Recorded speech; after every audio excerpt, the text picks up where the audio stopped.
Las transformaciones geométricas que vimos en los videos anteriores son útiles como técnica de preprocesamiento para algunas tareas, pero también nos van a servir para completar nuestro modelo de formación de imágenes, permitiéndonos incorporar la distorsión perspectiva.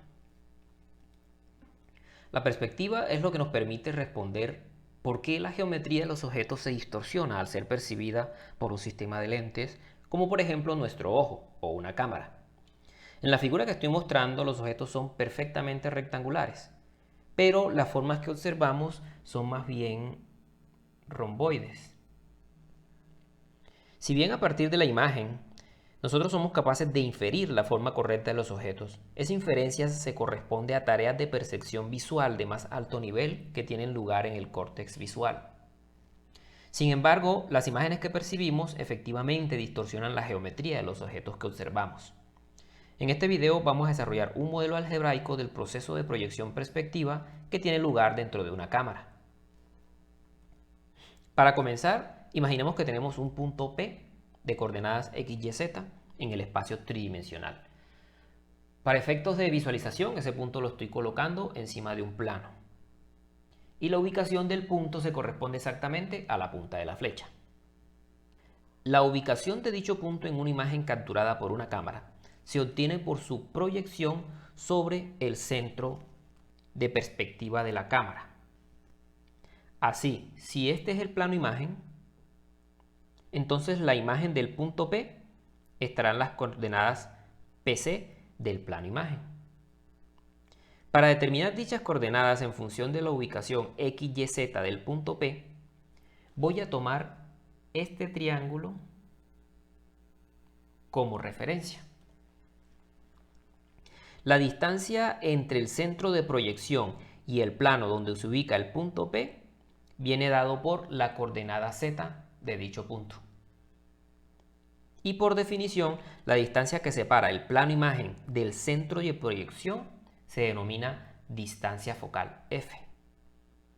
Por similaridad de triángulo podemos ver que la altura del triángulo grande, esta altura, es a su base, como la altura del triángulo pequeño es a su base. Esto nos permite deducir que la coordenada que buscamos, y, es igual a f por y sobre z. La longitud focal, f, es un parámetro que depende del lente y está asociado a la potencia o el aumento que tiene el mismo. Ahora, en esta ecuación tan sencilla se captura el comportamiento de la proyección perspectiva. Por un lado, vemos que si aumenta el valor de la longitud focal, es decir, si aumenta el valor de f, es decir, la potencia, el zoom de la lente, entonces la coordenada y va a aumentar, se hace más grande.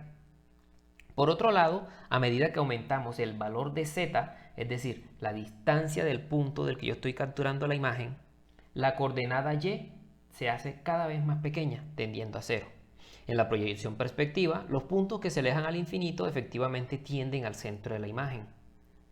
Naturalmente, esta relación que dedujimos aquí aplica también para la coordenada x de la imagen. Ahora vamos a formalizar un poco lo que acabamos de ver.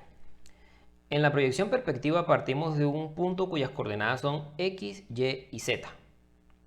Y terminamos en un punto que tiene estas coordenadas. Observen que en ambos casos he añadido este 1 al final de los vectores para hacer uso de las coordenadas homogéneas.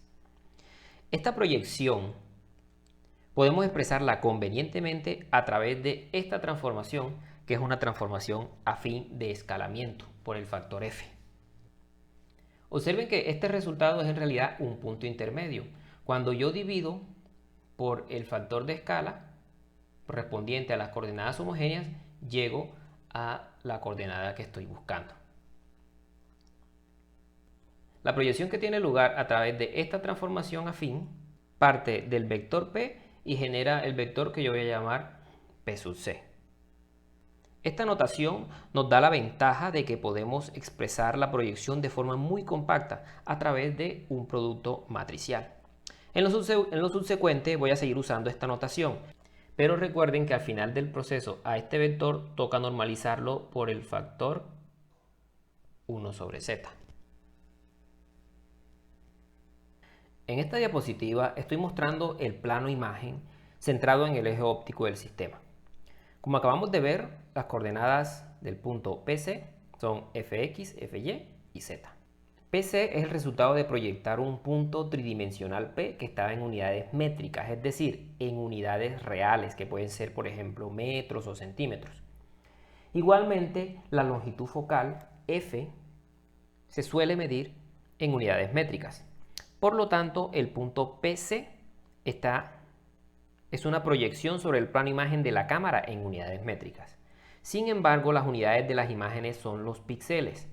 Por ello, para hacer la conversión de unidades, voy a definir las constantes K sub U y K sub V como la densidad de píxeles por metro del sensor. Por medio de estas constantes, podemos cambiar las unidades del punto PC y pasarlas a píxeles mediante una transformación afín de escalamiento. En resumen, al aplicar estos factores de escala a las coordenadas del punto PC, estoy pasándolo de metros a píxeles. Hasta ahora, la proyección PC que hemos obtenido tiene sus coordenadas respecto al centro de la imagen. Sin embargo, en la práctica, las coordenadas imagen suelen tener su punto de referencia en la esquina superior izquierda. A ese sistema de coordenadas lo vamos a llamar el sistema de coordenadas UV, donde U me representa las coordenadas en píxel a nivel horizontal y V me representa las coordenadas píxeles verticales. Si comparamos este eje coordenado con este otro, vemos que la diferencia entre el uno y el otro es un desplazamiento. Dicho desplazamiento lo vamos a denotar como U sub 0, V sub 0. Por lo general, este desplazamiento se corresponde justo a la mitad de la imagen, por lo tanto va a depender del tamaño que tenga el sensor en píxeles.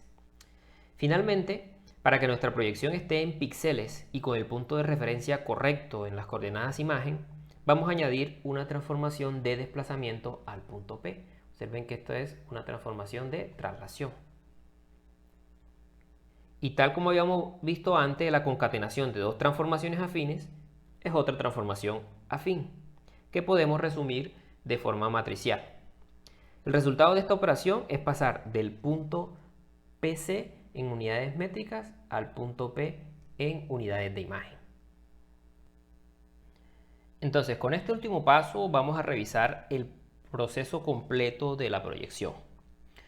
Partimos de un punto P de coordenadas X, Y, Z y lo escalamos por un factor correspondiente a la longitud focal. Luego le aplicamos un factor de escala y un desplazamiento para llevarlo a coordenadas imagen en píxeles. Como estas dos transformaciones intermedias son una transformación afín, la transformación resultante se puede expresar como una única transformación que viene dada por el producto de estas dos matrices. Esta única matriz es la que me describe el proceso de proyección en la cámara y se suele llamar matriz intrínseca de la cámara. Se le llama matriz intrínseca porque depende estrictamente de parámetros internos de la cámara, tales como el producto entre F y las constantes KU y KV y el centro de la imagen U0, V0. Con este modelo yo puedo describir el proceso de proyección de un punto P simplemente mediante la multiplicación con la matriz intrínseca. Hasta aquí hemos derivado un modelo de la geometría de proyección de la cámara. Sin embargo, el modelo lo derivamos asumiendo que el sistema de referencia del punto P es justo el centro de proyección de la cámara. Es decir, expresamos las coordenadas de todos los puntos respecto a esa misma referencia. Sin embargo, en general, lo más probable es que las coordenadas del punto P estén respecto a una referencia externa, no justamente el centro de proyección de la cámara. A este punto de referencia arbitrario lo vamos a llamar sistema de referencia mundo. Por suerte, la relación entre el sistema coordenado C y el sistema mundo es a lo sumo una rotación y una traslación, ya que se trata de sistemas rígidos. Por lo tanto, partiendo de las coordenadas del punto P en coordenadas mundo, lo podemos llevar al sistema de referencia de la cámara simplemente mediante una rotación y una traslación. Expandiendo estas matrices, tenemos que esta es la parte correspondiente a la rotación y esta es la parte correspondiente a la traslación. Esta matriz recibe el nombre de matriz de parámetros extrínsecos y hace referencia a la posición y orientación de la cámara. El producto de la matriz de parámetros extrínsecos con la matriz intrínseca de la cámara nos da las coordenadas del punto P. Nuevamente, la concatenación de esas dos transformaciones la podemos agrupar en una única transformación que vamos a llamar M y que corresponde a una matriz 3×4. Todo el proceso de proyección, entonces, lo podemos resumir en esta sencilla operación matricial.